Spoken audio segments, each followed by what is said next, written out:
Alright, so now we're going to install the Smittybilt front bumper on this thing. We already did the rear tire carrier, now we're going to do the front. Check out our other video if you want to see the rear tire carrier. If you want to see how we light up light bars and all that stuff on those, check out our other videos, subscribe to us on YouTube. Alright, so you take off a size 15 bolt. You have 2 on this side, right? 3. 3? Yeah. Okay, you have 3 on this side and 3 on the other side. We have 25 foot, the star one.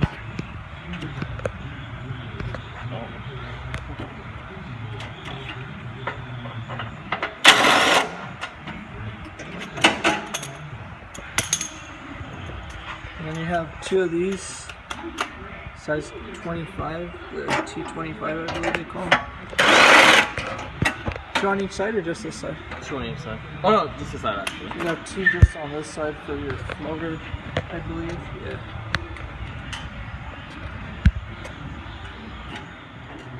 Okay, I got it. Alright, so after that you're just going to go ahead and pull out on it. As you see, it will come off. If you guys have factory fog lights, make sure you guys unplug those. So your cables for those are right here. We're wiring pods on this thing, so these wires were already cut. We had LED pods on there. So to take those off, you have 4 bolts, 2 on the bottom and 2 on the inside, I believe. We have those on another video where we show how to cut the fenders right here. And now we're going to start getting the stuff ready to mount the brackets and stuff. Alright you guys, so on this side we put the bracket on. You can see that 1 hole and the other 3 right here. When you guys put this bracket on, well for us we have the Rough Country lift kit. So we have the thing for the quick disconnect right here, which we had to take it off because the bracket was hitting so we couldn't get it in. So we took that off. We'll probably raise it up a little bit higher. You have your 3.5 and your 4-inch long bolts that you're using right here. So that one you're using a spacer on the back end. The other one is right there. Your bumper is going to bolt onto those 4 when you put your bumper on. And then also when you guys put this bracket on, it's going to be a little bit of a tight fit when you get it through here.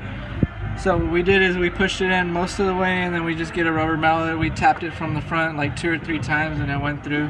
Then we've set up these bolts. On the other side it does require drilling, so we'll show you what we do to get that drilled right now after we get it set up. Right, so on the passenger side you do got to drill one of the holes out.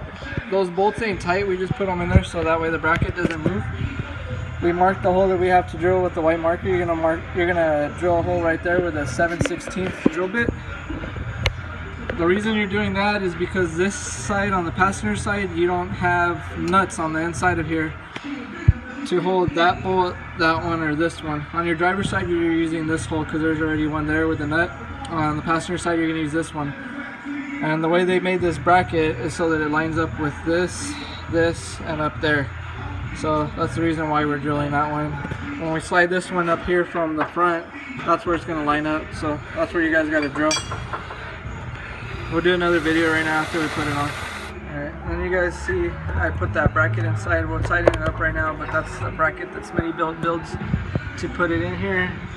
This little piece they welded on there is pretty cool. It helps out a lot to get that first one right there up on top. And then for those 2 back there, I just got a little pry bar, reached it back there and pulled it down. Either that or you could break this off so that it could kind of drop itself back down there. And then right now we'll go ahead and tighten these up for you guys. We're going to take this one off because this one doesn't go onto the bumper. Like I said, we just put that one on there to kind of hold the bumper in place until we drill that hole, which it's already drilled. So we're going to go ahead and tighten these bolts up for you guys. We'll show you what's the next step for you guys to follow. Alright guys, so we already tightened up that bracket on both sides.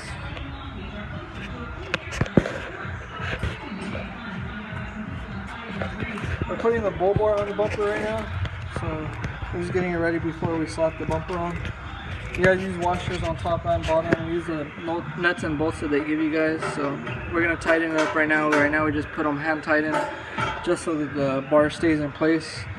So basically we're just going to tighten them up right now, carry the bumper up right there, and have a friend put in the bolts. I suggest probably having 2 people to help you lift this thing and a 3rd person on the bottom trying to put the bolts. You guys could do it 1 and 1, but Yeah, I'm not trying to say somebody should break their back just to try and put on a bumper. Alright you guys, so the bumper's almost done. We're just tightening up the last bolts down there. So you got 4 on each side for your bracket. Tighten these up for this bar already. And on this side we gotta line up that last one right there and tighten it up. And tighten up the other 3 once we line up that one. When you guys put these bumpers on, I don't suggest, a lot of people like to put 1-nut bolt and tighten that shit up. I suggest leaving everything a little bit loose until you got all of them lined up, because sometimes what happens, you get, let's say you get these 2 lined up and you have them pushed over this way a little bit. If this has a little bit of play to it, you're going to get those, you're going to tighten it up, and then for some reason you might not be able to get 1 or 2 of these in. So I suggest putting them all on, leaving them a little bit loose till you get all of them on, then tighten like across from each other. So you'll tighten this one up, then this one, then this one, and this one. Well, basically the bumper is done. I'll take a picture right now after we're done tightening those up.